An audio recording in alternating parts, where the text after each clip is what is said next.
Hello and welcome, you're watching Western Armenian News and I'm Gasparian. The National Council of Western Armenia lost one of its founders, Mr. Poghos Karapetyan. Aras publishing house presented at the Tigranakert book fair. Architects demand the immediate suspension of the ongoing restoration works of the Armenian Genocide Memorial. Real Armenians in German documents. Western Armenia, 5,500-year-old sword found in Arslantepe shed light on history. The film Mr. Aznavour, a story saved by the power of songs. The silent Armenian communities of Western Armenia from Çankırı to Kastamonu. October 22, Commemoration Day of Komitas, Vardapet. Poghos Karapetyan, an honorary citizen of Western Armenia, descendant of genocide survivors and a veteran of Algeria, passed away. He was kind and honest man, loved by everyone. Since 1990, he helped Abrahamian with aid for earthquake victims in Armenia, supported the people of Artsakh, and took part in creating the National Council of Western Armenia in 2003. Now he has joined his father, Petros, and Major Vartanush in peace.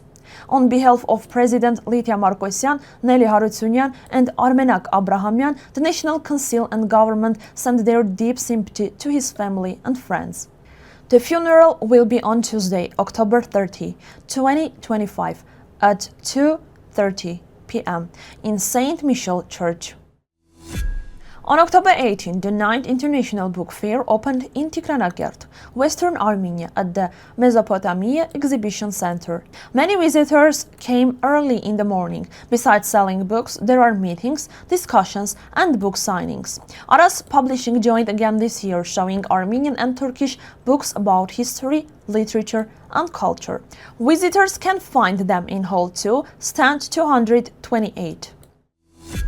172 members of the Chamber of Architects of Eastern Armenia have called to stop the current restoration work of the Armenian Genocide Memorial. They say the work is being done with wrong design solutions, which can damage the structure's stability and destroy its original artistic look. The architects ask to form a new professional team with experienced specialists to do scientific research and to create a new restoration plan. Until then, the monument should be safely preserved.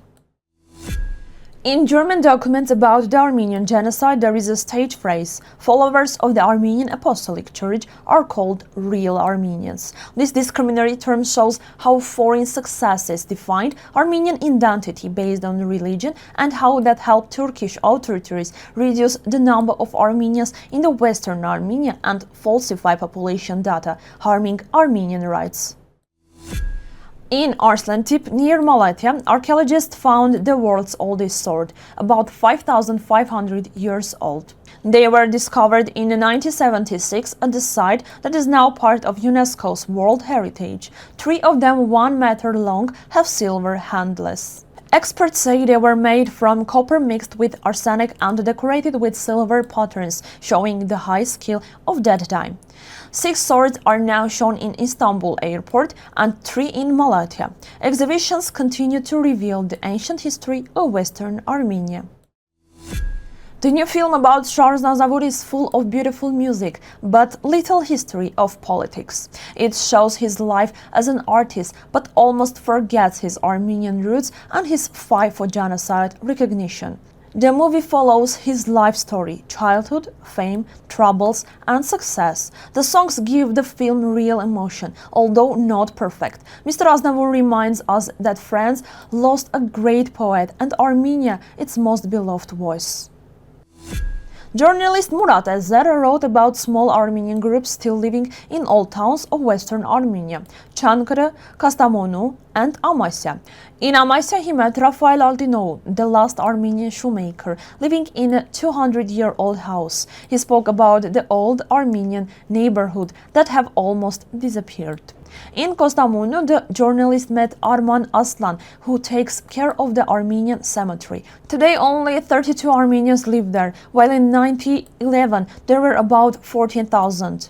People like Rafael and Arman keep Armenian identity and memory alive on the land of their ancestors.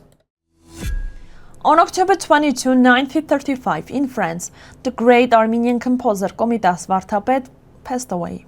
He was born in 1869 in Kütahya. After losing his parents, he studied in Ecmiadzin, became a priest, and received the name Komitas. He collected around 3,000 folk songs and raised Armenian music to a new level. He studied and performed in Berlin, Paris, Venice, and Baku. In 1950, he was arrested but survived. The trauma broke his spirit, and he spent the rest of his life in a hospital. Komitas Vardapet is a symbol of Armenian soul, music, and faith, a treasure for all humanity. That's all for today's news from Western Armenia. For more details, please visit the website of Western Armenia. Thank you for watching and stay tuned for more updates.